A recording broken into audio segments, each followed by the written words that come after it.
Hello and welcome you all in the lecture number 5, and today our topic is chemical reactions and equations. Okay, so hope you all are good. आपकी preparation बिल्कुल तगड़ी जा रही होगी. Hard work करो, इंशाल्लाह you will succeed. चलिए हम अपना टॉपिक स्टार्ट कर लेते हैं. हमारा जो टॉपिक है आज का that is chemical reactions and equations. This is our lecture number 5. ठीक, तो एक एग्जांपल ले लेता हूं मैं केमिकल रिएक्शन की. ठीक है, जैसा आप सब लोगों ने अपने क्लास 10th में पढ़ा होगा बर्निंग ऑफ मैग्नीशियम रिबन. ठीक है, तो बर्निंग ऑफ मैग्नीशियम रिबन यानी आपको स्कूल में एक मैग्नीशियम का एक पीस पकड़ाया गया होगा, फिर उसको जलाया गया होगा, फिर ये बात बताई गई होगी कि ये एक केमिकल रिएक्शन है. बिल्कुल है भी. ठीक, तो देखिए बेटा, ये मैग्नीशियम जिसका फॉर्मूला सिंबल Mg है, जल रहा है. जब कोई भी चीज जलती है तो जाहिर सी बात है दैट्स एन ऑक्सीडेशन रिएक्शन. तो जब मैग्नीशियम जल रहा है वो भी एक ऑक्सीडेशन रिएक्शन है, ऑक्सीजन के साथ कंबाइन हो रहा है तो एक ऑक्साइड बनाता है, magnesium oxide. Anything that Burns, उसका जो लास्ट प्रोडक्ट होता है वो ऑक्साइड ही होता है. ठीक, क्योंकि जलना ही एक ऑक्सीडेशन रिएक्शन होती है. ठीक, तो देखिए बेटा, ये केमिकल रिएक्शन है. मैग्नीशियम जल रहा है यानी कंबाइन हो रहा है ऑक्सीजन के साथ, मैग्नीशियम ऑक्साइड बनाता है. जरा मैं आप लोगों को यहां पे एक बात और समझाऊं कि आपके सिलेबस में जो up to 12th standard mention किया गया हुआ है अल्फाज, थोड़ा उधर की तरफ ले जाऊं. आइए बेटा, मैग्नीशियम जल रहा है, ऑक्सीजन के साथ मिल रहा है यानी कि तो मैग्नीशियम ऑक्साइड बना रहा है. बस यहां पे बात खत्म तो नहीं होती. देखिए, अप टू 12th स्टैंडर्ड का माने क्या है? अप टू 12th स्टैंडर्ड का माने है कि मैग्नीशियम ऑक्साइड जो यहां पे बना, ये क्या चीज है? सबसे पहली बात, मैग्नीशियम ऑक्साइड जो है this is a metallic oxide. ये एक मेटालिक ऑक्साइड है. ठीक है ना, यानी मेटल विद ऑक्सीजन, तो मेटालिक ऑक्साइड है. दूसरी बात, इसका नेचर कैसा है? इसका नेचर बेसिक होता है. जब आप आगे मेटल्स नॉन मेटल्स पढ़ोगे, एसिड्स बेसिस पढ़ोगे आने वाले लेक्चर्स में इंशाल्लाह, तो आप लोगों को ये बात वहां पे अच्छे से समझ में आ जाएगी. तो मेरा यहां पे इसको टच करने का मतलब ये है, मकसद ये है कि ये जो आपका इधर, आप इधर इसको खत्म नहीं कर सकते हो. जब आपको पूछ रहा है अप टू 12th स्टैंडर्ड, तो आपको इधर से आगे भी जाना पड़ेगा कि सर जो ये मैग्नीशियम ऑक्साइड बना, ये किस टाइप का ऑक्साइड है? बेटा, this is a metallic oxide.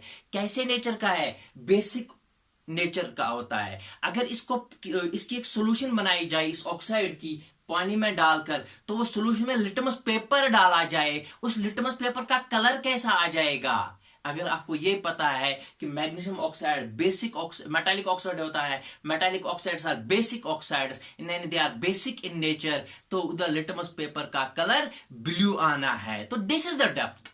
यहां पे आपको पकड़ना है इस चीज को. ठीक है बेटा, चलिए इस बात को ये पे खत्म करते हैं. आगे आने वाले लेक्चर्स में हमारी बहुत अच्छे से क्लियर हो जाएंगे इंशाल्लाह. आगे बढ़ते हैं हम यहां से.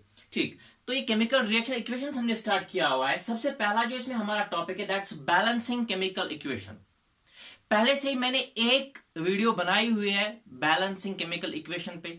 ठीक, उसकी लिंक मैं डिस्क्रिप्शन में देने जा रहा हूं, तो आप वहां से चेक कर सकते हो. लेकिन यहां पे भी मैं एक एग्जांपल जरूर दिखाऊंगा. ठीक, अब देखिए सर, बैलेंसिंग केमिकल इक्वेशन, सबसे पहली बात आपको किस चीज का ध्यान रखना है, क्वेश्चन कहां से पूछा जा सकता है. देखो बेटा, आप लोगों ने केमिकल इक्वेशन लिखी हुई देखी होगी, बहुत सारी केमिकल इक्वेशन लिखी हुई है, जैसे ये लिखी हुई है यहां पे. फिर इनके सामने लिखा हुआ होता है, जैसे फॉर एग्जांपल आपका है twice H2O gives twice H2 plus O2. देखिए बेटा, ये जो इसके सामने लगा है 2, इधर लगा है 2, इधर कुछ भी नहीं है तो मतलब 1 है. ठीक है, इनको बोलते हैं स्टोइचोमेट्रिक कोफिशिएंट्स. ये जो 2 इधर लिखा हुआ है, इधर 2 लिखा है, इधर 1 लिखा है, या मैंने नीचे भी कुछ केमिकल रिएक्शंस लिख रखी है, जैसे इधर 2 लिखा हुआ है. ठीक, इधर 2 लिखा हुआ है, इधर 2 लिखा हुआ है, या 3 हो या 4 हो या 5 हो, जो भी एक रिएक्शन में कुछ भी ये नंबर्स लिखे होते हैं, 2 लिखा होता है, 3 लिखा होता है, एक हमारे रिएक्टेंट के सामने, यहाँ हमारे प्रोडक्ट के सामने लिखा होगा, यहाँ पे कुछ लिखा होगा, यहाँ पे कुछ लिखा होगा, यहाँ पे कुछ लिखा होगा, इनको बोलते हैं स्टोइचोमेट्रिक कोएफिशिएंट्स। ठीक है बेटा, तो स्टोइचोमेट्रिक कोएफिशिएंट्स वर्ड याद रख लीजिए। स्टोइचोमेट्रिक कोएफिशिएंट्स यानी जो भी हमारे रिएक्शन में हमारे रिएक्टेंट्स या प्रोडक्ट्स के सामने लिखा हुआ होता है कोई नंबर, उसको बोलते हैं स्टोइचोमेट्रिक कोएफिशिएंट्स। तो आपका क्वेश्चन यहां से ऐसे पूछा जा सकता है कि बताइए, एक रिएक्शन लिखी हुई होगी, जैसे यहां पे लिखी हुई ये रिएक्शन मैंने लिख रखी है, बताइए इस रिएक्शन में स्टोइचोमेट्रिक कोएफिशिएंट्स क्या है। नीचे ऑप्शंस होंगे 3, 3, 4, 1 रेस्पेक्टिवली, 4, 3, 2, 1 रेस्पेक्टिवली, 5, 4, 3, 2 रेस्पेक्टिवली। तो आपको क्या करना है इसके लिए, to find out stoichiometric coefficients for this very reaction, कि यहां पे क्या होगा, यहां पे क्या होगा, यहां पे क्या होगा, यहां पे क्या होगा। अल्फा स्टोइचोमेट्रिक कोएफिशिएंट्स इस्तेमाल करेगा, लेकिन पूछ रहा है बैलेंसिंग केमिकल इक्वेशन। तो आपको क्या करना है, बहुत सिंपल सा तरीका है, you have to balance this very chemical equation. जब आप इस केमिकल इक्वेशन को बैलेंस करोगे, आपको इधर क्या लिखना है, इधर क्या लिखना है, इधर क्या लिखना है, इधर क्या लिखना है, वो नंबर्स मिल जाएंगे। नीचे ऑप्शंस में ढूंढो रेस्पेक्टिवली कहां पे लिखा हुआ है ये, तो उसको टिक करो, आपका आंसर हो गया। नाउ चलिए कैसे फाइंड आउट करेंगे स्टोइचोमेट्रिक कोएफिशिएंट्स, बैलेंस करके। चलिए मैं बैलेंस करने के लिए एक आपको ट्रिक यहां पे समझा देता हूं, आप ध्यान रखिएगा। ठीक है, आइए, हमारे पास ये केमिकल इक्वेशन है, iron plus water gives iron oxide plus hydrogen gas. ठीक, अगर हमें बैलेंस करना है इसको, तो सबसे पहला स्टेप क्या करना है, सबसे पहला स्टेप इसमें थोड़ा सा मसाला डाल दीजिए। मसाला क्या डालना है सर, आइए बेटा मैं बता देता हूं। आप लिख लीजिए, इधर इधर ए लिख लीजिए, इधर बी लिख लीजिए, इधर सी लिख लीजिए और इधर डी लिख लीजिए। ठीक है बेटा, हो गया, तो बस आप कामयाब हो गए। देखो अब क्या करना है, अब एक एक करके, हमारे पास इसमें एक एलिमेंट है आयरन, आयरन के लिए सॉल्व करिए आप। तो आयरन लिख लिया इधर, ठीक, नीचे लाइन डाल दीजिए। उसके बाद दूसरा एलिमेंट है हाइड्रोजन, इसके में जितने भी टाइप के एलिमेंट्स होंगे वो आप लिख लीजिए, हाइड्रोजन है हमारे पास, इसके लिए भी सॉल्व कीजिए। तीसरा है हमारे पास ऑक्सीजन, या ना इधर ऑक्सीजन, ठीक। और कोई है, फिर आयरन ये लिख लिया, ऑक्सीजन ये भी लिख लिया, हाइड्रोजन ए भी लिख, ठीक है, सारे लिख लिए जितने भी इसमें होंगे।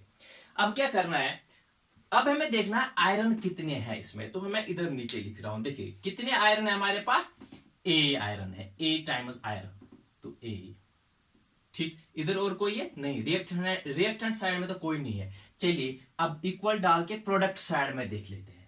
पहले रिएक्टेंट साइड वाले लिख लिए, इसमें ए टाइम्स आयरन है, ठीक। अब इक्वल डाल के प्रोडक्ट साइड में लिखना है, ठीक, प्रोडक्ट साइड में देखना है। तो प्रोडक्ट साइड में हमारे पास कितने आयरन है, सी, लेकिन इधर 3 है, तो मतलब 3 टाइम्स सी। ठीक है बेटा, ओके, यानी इनको बराबर करना है, रिएक्टेंट वाले साइड में जितने आयरन है और प्रोडक्ट वाले साइड में जितने आयरन है उनको बराबर करना है। ठीक, चलिए आगे बढ़ते हैं। सिमिलरली हाइड्रोजन के लिए करते हैं 2b, 2b, और कोई हाइड्रोजन है नहीं, इक्वल प्रोडक्ट साइड में आइए, हाइड्रोजन कितने हैं, 2d, 2d, ठीक है। चलिए ऑक्सीजन के लिए करते हैं, ऑक्सीजन, ऑक्सीजन इस साइड में है b, ठीक है, तो b टाइम्स ऑक्सीजन, इस साइड में कितने ऑक्सीजन है, 4c, 4c, ठीक है। यानी हमने रिएक्टेंट वाले साइड को प्रोडक्ट वाले साइड के बराबर कर दिया, रिएक्टेंट वाले साइड को प्रोडक्ट वाले साइड के बराबर कर दिया, रिएक्टेंट वाले साइड को प्रोडक्ट वाले साइड के बराबर कर दिया। ठीक है, चलिए आगे बढ़ते हैं यहां से। तो एक्चुअली जो हमारा रिएक्शन को बैलेंस करने का मकसद होता है, why we balance chemical equations, in order to obey law of conservation of mass. तो law of conservation of mass को अगर मैं केमिस्ट्री की टर्म्स में बताऊं, the number of atoms on reactant side must be equal to the number of atoms on product side. तो तभी मैंने किया, अगर हमारे पास A टाइम्स आयरन है, A इज अ वेरिएबल, तो हमारे पास 3 टाइम्स प्रोडक्ट, रिएक्टेंट साइड में A टाइम्स आयरन है, तो प्रोडक्ट साइड में 3C क्या है, आयरन है। इधर A है, इधर 3C है, तो हमारे लिए ये मैंडेटरी है कि A 3C के बराबर हो जाए। ठीक, चलिए आगे बढ़ते हैं। पहले आपने एलिमेंट्स को, एटम्स को फाइंड आउट किया, कितने टाइप के एटम्स है, फिर आपने रिएक्टेंट साइड वाले प्रोडक्ट साइड वाले फाइंड आउट किया, इनको इक्वल कर दिया। ठीक, ओके, चलिए तो आप वो वाली वीडियो जरूर देख ले, उसमें मैंने थोड़ा बड़े अच्छे से ये पढ़ाया हुआ है, उधर टाइम काफी था, सिर्फ एक्सक्लूसिवली बैलेंसिंग के लिए वो वीडियो बनी हुई है। ठीक, हाँ जी, चलिए आगे, बस हो गया यहां तक के। अब आओ, अब हमें क्या करना है, हम इनमें से किसी एक को चूज करते हैं, A C B D B C, इनमें से किसी ए बी सी या डी में से किसी एक को चूज करते हैं, उसको 1 के बराबर कर देते हैं।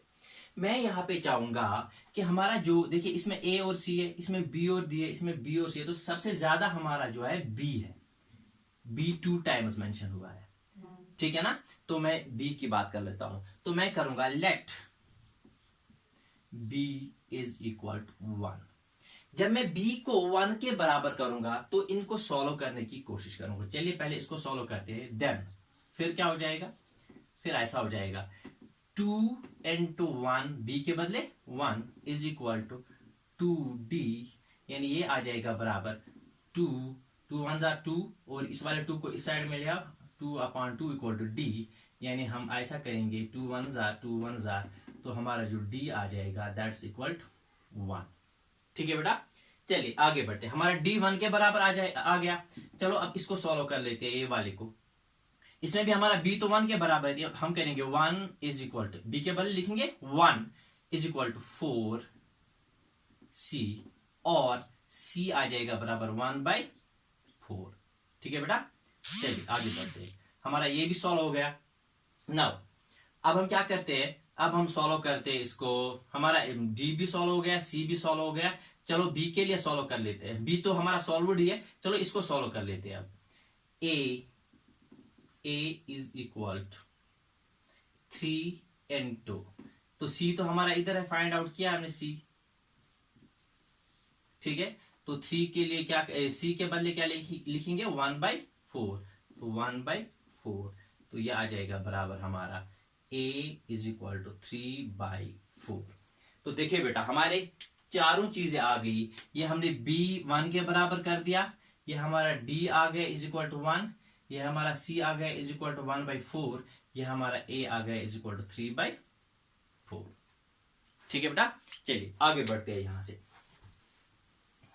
अब मैं एक काम कर लेता हूं, मैं इसको थोड़ा इधर इरेज कर लेता हूं, जगह कम है, बोर्ड थोड़ा छोटा है।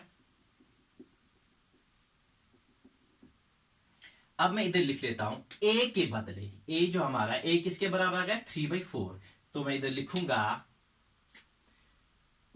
3/4 fe प्लस b के बदले लिखूंगा, b का कहां है हमारा 1 H2O गिव्स, फिर उसके बाद c के बदले लिखूंगा 1/4 Fe3O4, उसके बाद प्लस d के बदले लिखूंगा 1 H2।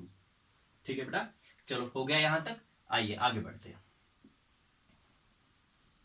आप जरूर वो वाली वीडियो देखिएगा, उधर मैंने बड़े आराम से पढ़ाया हुआ है उसको, इधर थोड़ा जल्दी जल्दी पढ़ा रहा हूं, टाइम का भी ख्याल रखना है, तो वो जरूर देखिएगा। आइए, अब हमारे 3/4 इधर आ गया, 1/4 तो फ्रैक्शंस में आ गया, एंड दिस नॉट पॉसिबल कि स्टोइचोमेट्रिक कोएफिशिएंट फ्रैक्शन में होगा, स्टोइचोमेट्रिक कोएफिशिएंट कभी भी फ्रैक्शन में नहीं होता है। चलो इसको सॉल्व करने के लिए क्या कर लेते हैं, देखिए इधर भी 4 है, इधर भी 4 है, हम एक काम करें, इधर भी मल्टीप्लाई 4 करते, इस सारे इक्वेशन को ही मल्टीप्लाई बाय 4 कर लेते हैं, पूरी इक्वेशन को मल्टीप्लाई बाय 4 कर लेते, ताकि ये डिनोमिनेटर में से हट जाए। जब हम इसको मल्टीप्लाई बाय 4 करेंगे तो ये बन जाएगा 4 into 3/4, ऐसा करके 4 हट जाएगा, ठीक है, तो इधर बच जाएगा 3, तो 3fe प्लस इस 1 के साथ 4 को मल्टीप्लाई करो, 4 1 जा 4 H2O गिव्स, इसके साथ मल्टीप्लाई 4 करो, 1/4 into 4, तो 4 कैंसल, इधर बच जाएगा 1 Fe3O4 प्लस इस 1 के साथ मल्टीप्लाई करो 4 को, तो इधर बच जाएगा 4 H2। ठीक है बेटा, तो देखिए हमारे स्टोइचोमेट्रिक कोएफिशिएंट जो आपका एग्जाम में पूछेगा, what are the stoichiometric coefficients for this reaction, या what are the values for A B C D, ठीक है ना। तो हमारा स्टोइचोमेट्रिक कोएफिशिएंट क्या आ जाएगा 3, 4, 1, 4, 3, 4, 1, 4 respectively for reactants and then products. ठीक है बेटा, चलिए ये आपका स्टोइचो बैलेंसिंग ऑफ केमिकल इक्वेशन को हल्के में मत लेना, वो वाली वीडियो भी देख लेना, इसको भी अच्छे से देख लेना, लेकिन फिर लास्ट में ध्यान रखना कि हमें स्टोइकोमेट्रिक कोएफिशिएंट्स फाइंड आउट करने जरूरी नहीं है ये पूछेगा बैलेंस द केमिकल इक्वेशन, ये पूछ सकता है find out the stoichiometric coefficients for this chemical equation. ठीक, चलिए आगे बढ़ते हैं हम यहां से।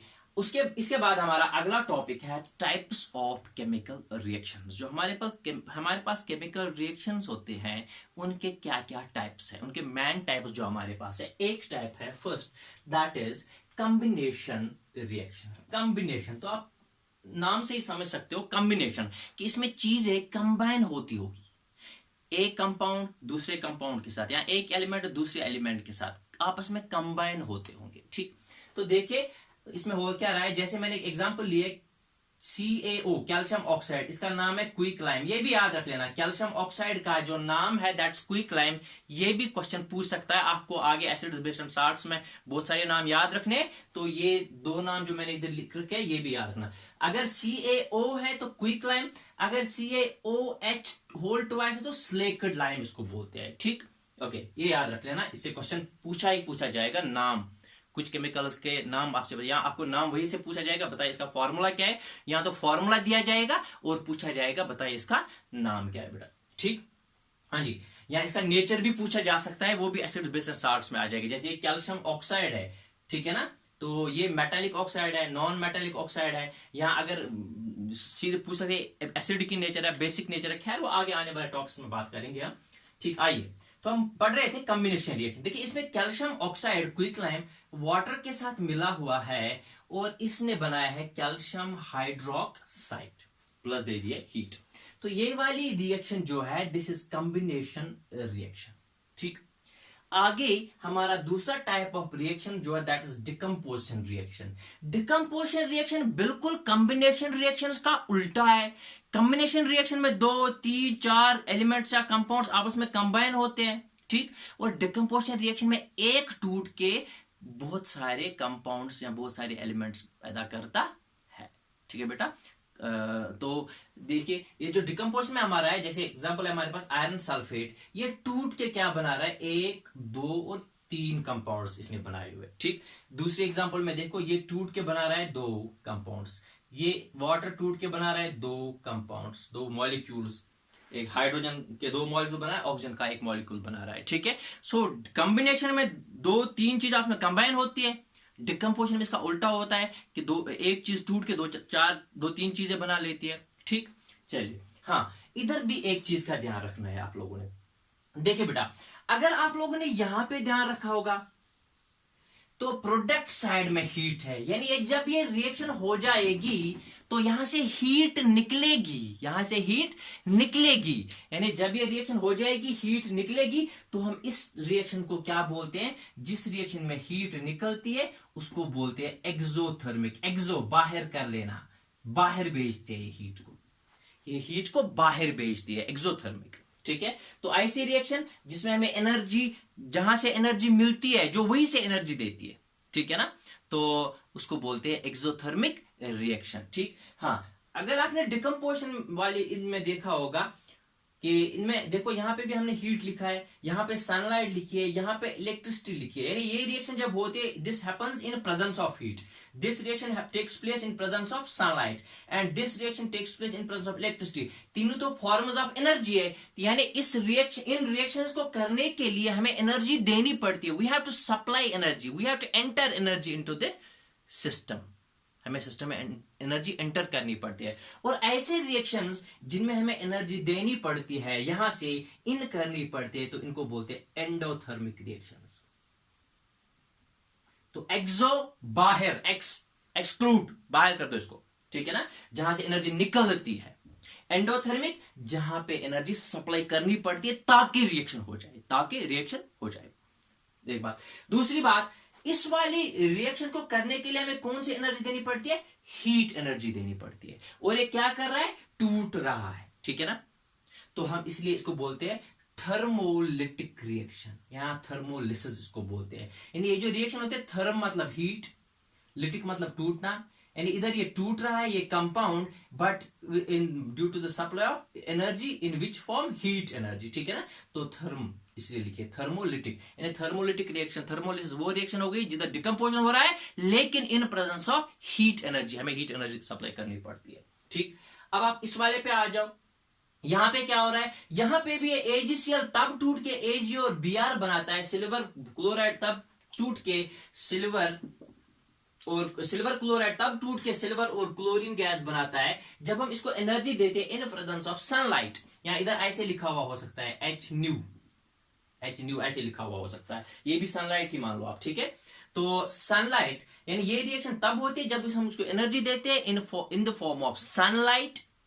तो ये भी इधर टूट ही रहा है, ठीक है। तो लिटिक इधर भी हो रहा है लेकिन फोटोलिटिक रिएक्शन उसको बोलते हैं जब डिकम्पोजन हो रहा है लेकिन इन प्रेजेंस ऑफ सनलाइट, ठीक। आगे बढ़ते हैं, एक और रिएक्शन की एग्जांपल मैंने इधर लिख रखी है, that is water break down हो रहा है into H2 hydrogen gas and oxygen gas, लेकिन ये जो रिएक्शन हो रही है ये हो रही है इन प्रेजेंस ऑफ इलेक्ट्रिसिटी, इसलिए हम इसको बोलते हैं इलेक्ट्रोलिटिक। तो तीनों में लिटिक मतलब डिकम्पोजन, मतलब टूट रहा है, डिकम्पोज हो रहा है। किसी में लिखा है हमने थर्मोलिटिक मतलब टूट रहा है इन presence of by supplying heat energy in the form of heat, किसी में टूट रहा है by supplying energy in the form of light, तो इसको बोलते हैं फोटोलिटिक। किसी में टूट रहा है हमारा कंपाउंड डिकम्पोज हो रहा है but by supplying energy in the form of electricity, तो हम इसको बोलते हैं इलेक्ट्रोलिटिक, ठीक है बेटा। चलिए यहां से हम आगे बढ़ते हैं, लेकिन थोड़ा मैं इधर रिपीट कर लेता हूं, मुझे बोर्ड को घुमाना पड़ेगा, बोर्ड की दूसरी साइड में मैंने लिख रखा है पहले से ही, तो टाइम बचाने के चक्कर में कॉम्बिनेशन में क्या हो रहा है, चीजें कंबाइन होती है, डिकम्पोज में क्या हो रहा है, चीजें टूट रही है, एक चीज टूट रही है दो चार चीजें बना रही है, कॉम्बिनेशन में दो चार चीजें मिलके एक चीज बना रही है। तो अब सर इधर क्वेश्चन कहां से आ सकता है बेटा, एक तो मैंने दो तीन चीजें यहां पे बता दी, एक्सोथर्मिक रिएक्शन एक्सोथर्मिक है कि एंडोथर्मिक है, तो आपको देखना है अगर हीट हमें कहां मिल रही है, प्रोडक्ट साइड में, एनर्जी अगर प्रोडक्ट साइड में आपको दिख रही है तो दैट इज एक्सोथर्मिक, यानी प्रोडक्ट साइड में प्रोडक्ट दे रहा है, प्रोड्यूस कर रही है एनर्जी, तो दैट इज एक्सोथर्मिक, यानी वो दे रही है। लेकिन अगर एनर्जी हम या तो रिएक्टेंट साइड में दे रहे हैं, चलो जिस फॉर्म की भी एनर्जी हो, अगर वो रिएक्टेंट साइड में दे रहे हैं या इस एरो के ऊपर लिख रहे हैं, तो दैट इज एंडोथर्मिक। तो you have to identify which reaction is exothermic, which reaction is endothermic, ठीक है बेटा। ओके तो एक बात, दूसरी बात, ये जो हमने डिफरेंट टाइप्स ऑफ डिकम्पोजिशन बता दी, यहां से क्वेश्चन आ सकता है। तीसरी बात, आप अभी जो और दो तीन टाइप्स है इसमें हमारे केमिकल रिएक्शंस में जो मैं पढ़ा रहा हूं अभी, तो आपको एक रिएक्शन दी जाएगी और आपको ये कहा जाएगा identify the type of the reaction, whether the reaction is a combination reaction, it is a decomposition reaction, it is a displacement reaction और is it a double displacement reaction, ठीक है ना बेटा। चलिए थोड़ा सा आप वेट कीजिए, मैं बोर्ड को घुमा लेता हूं।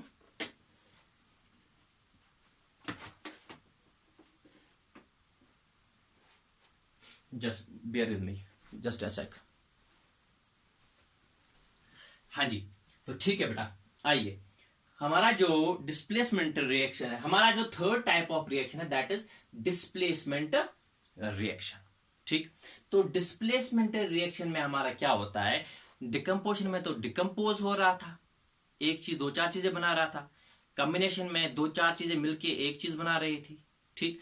डिस्प्लेसमेंट रिएक्शन में क्या होता है, कोई एक एलिमेंट, कोई एक एटम दूसरे एटम को डिस्प्लेस कर रहा है, उसको हटा रहा है, ठीक है। जैसे इधर इस केस में आप आइए देखिए, इधर जो है हमारा आयरन और कॉपर सल्फेट मिलता है, तो अब मिलके क्या बनाते हैं, कॉपर अलग हो रहा है, ये कॉपर इधर से हट रहा है और इधर आयरन आके इसके साथ मिल जाता है, तो इधर बनाता है आयरन सल्फेट, यानी आयरन ने कॉपर को डिस्प्लेस कर दिया है, इसलिए इन रिएक्शन को बोलते हैं डिस्प्लेसमेंट रिएक्शन, ठीक है ना बेटा।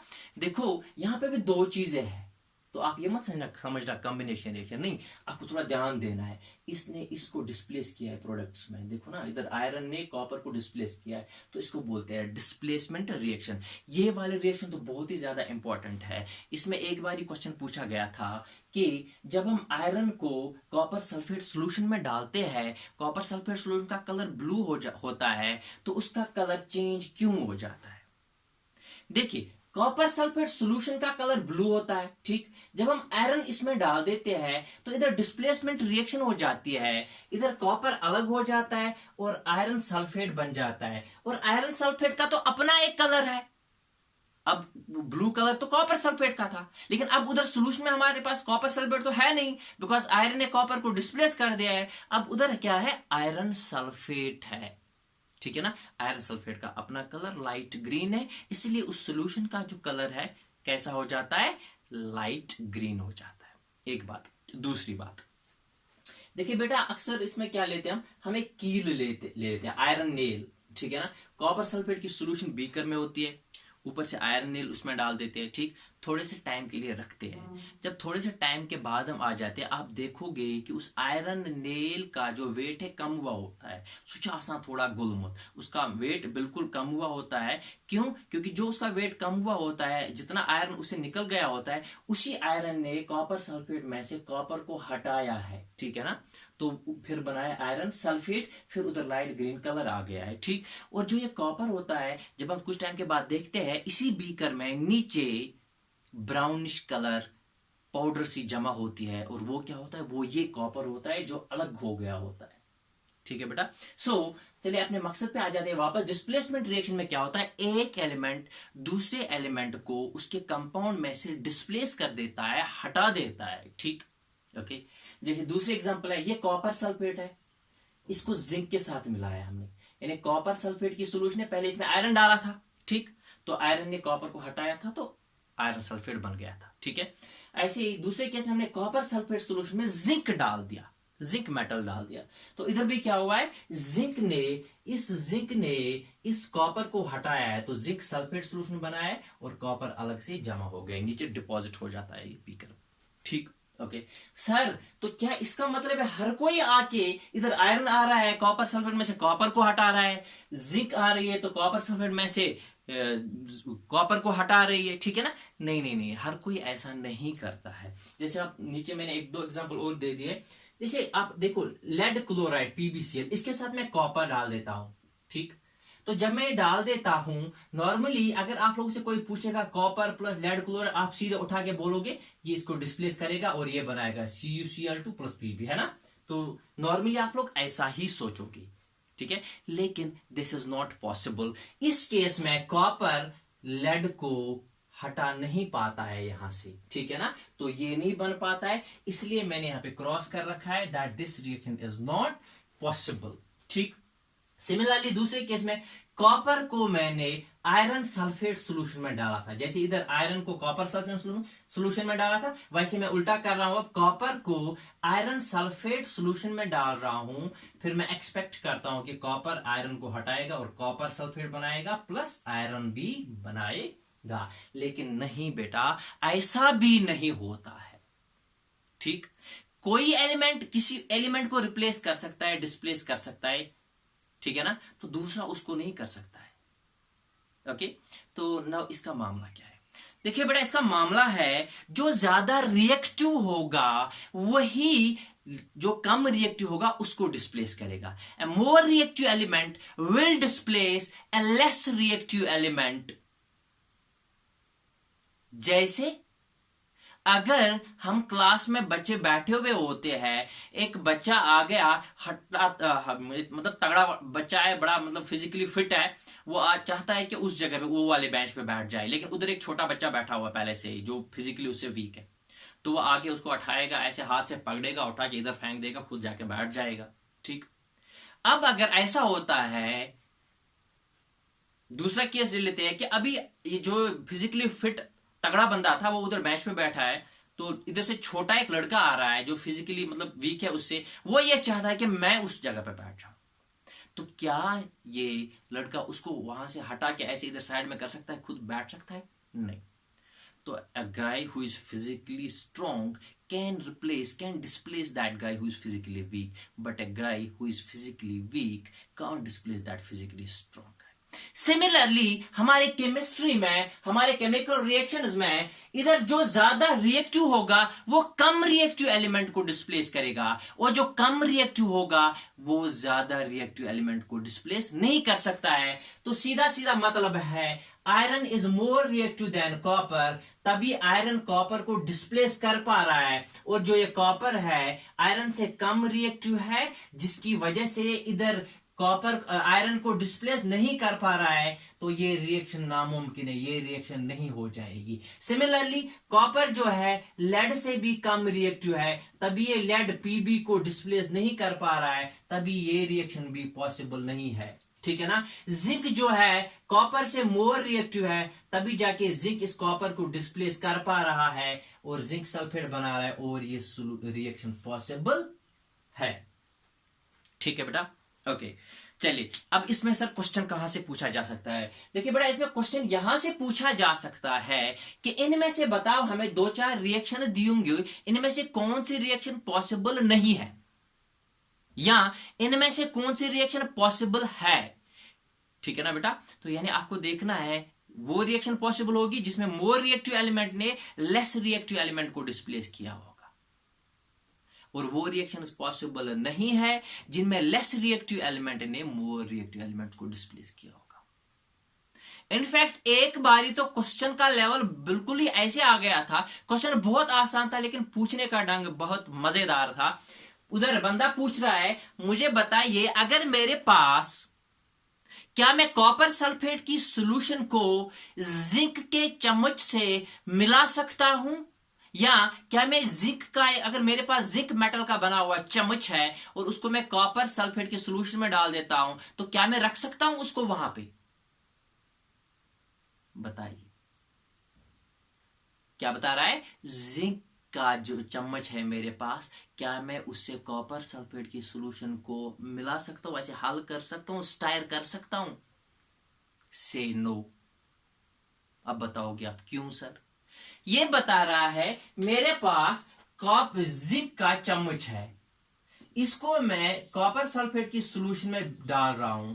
जब आप जिंक चम्मच से कॉपर सल्फेट के सॉल्यूशन को ऐसे हिलाओगे हिलाओगे हिलाओगे, ये जिंक जो है this is more reactive than copper, ये जिंक को, कॉपर को हटाएगा, खुद उधर आ जाएगा, जिंक सल्फेट बन जाएगा प्लस कॉपर बन जाएगा। हमारी सॉल्यूशन थी कॉपर सल्फेट की, हमें सॉल्यूशन बनानी थी कॉपर सल्फेट की, लेकिन अब इधर हो क्या, इधर जिंक सल्फेट बन रहा है, चम्मच खत्म हो रहा है धीरे धीरे। क्यों? Because zinc is more reactive than copper.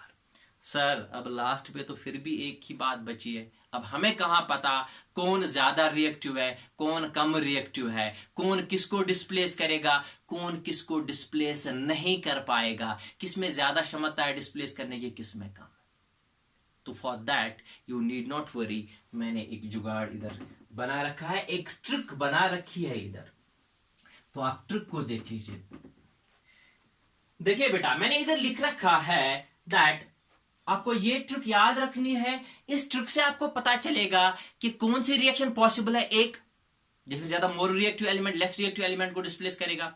दूसरी बात, ये चम्मच वाली कहानी कि इस चम्मच से इस सॉल्यूशन को मिला सकते हैं, या ऐसे पूछ सकता है क्या हम जिंक के बर्तन में, अगर हमारे पास जिंक का बर्तन है, can we store copper sulphate solution in this zinc container?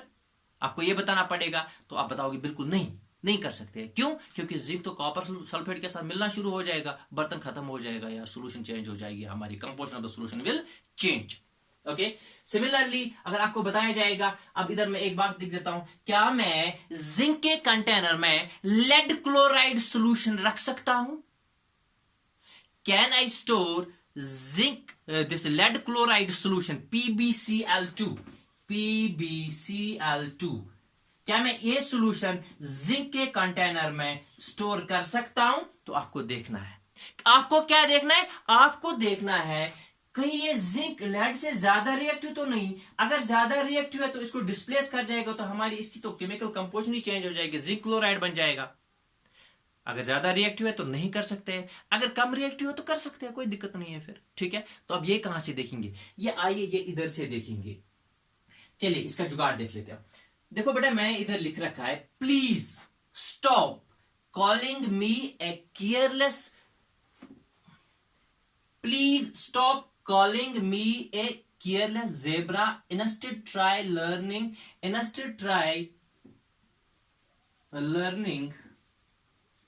how copper saves gold. आपको याद रखना है, इसका रट्टा लगाना है.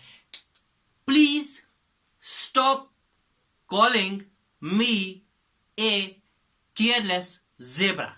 यार मुझे जेब्रा तो मत बताओ. इंस्टेड इसके बदले ट्राई लर्निंग, सीखो यार, हाउ कॉपर सेव्स गोल्ड, कैसे कॉपर तांबा जो है सोने को बचाता है. ठीक है ना बेटा.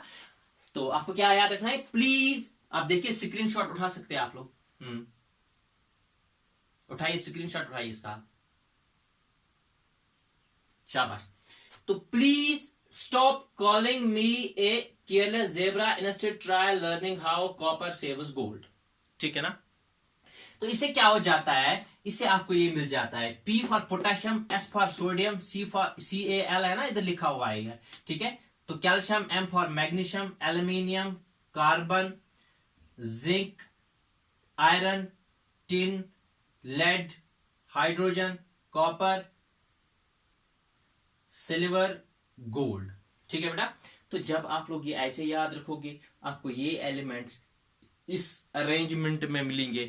इसको बोलते हैं रिएक्टिविटी सीरीज. क्या बोलते हैं इसको, रिएक्टिविटी सीरीज. तो इस सीरीज से आपको पता चलेगा कौन ज्यादा रिएक्टिव है और कौन कम रिएक्टिव है.